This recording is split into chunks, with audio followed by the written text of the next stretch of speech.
You can't get started really in Final Cut Pro until you get your stuff.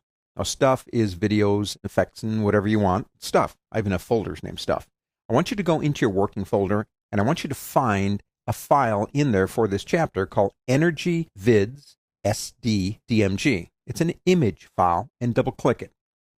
Now, the one nice thing, actually the beautiful thing about doing Final Cut Pro in this version is, number one, I know my audience.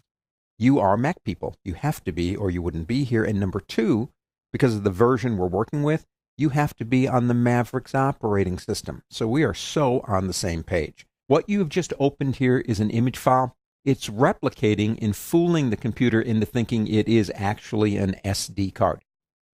Now let's go ahead and close that out, and let's get into Final Cut Pro. Incidentally, if when you open this, it opens up your image capture utility, just go ahead and quit that. We don't want image capture. We're working with Final Cut Pro. What do we do now? Well, we import the media. But before we do, let's look at exactly what we have to work with.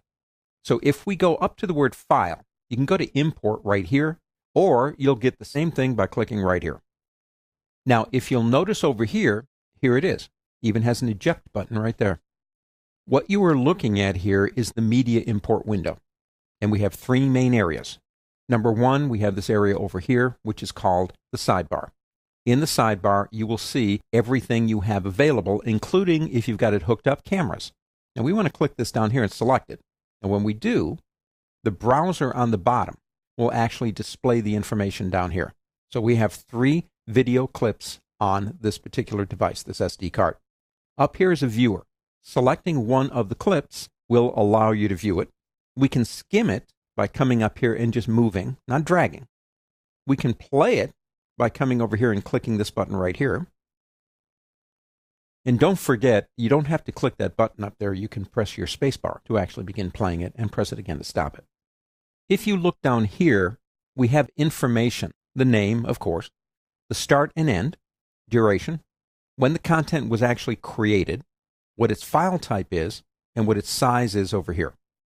Any source media that appears in that browser area are ready for import. You don't have a problem. They're there. They will import. If you can preview it, you can import it. Now, if you want one or more of them imported, then you select them and you say Import Selected. If you deselect by, say, clicking right down here, then the option is Import All.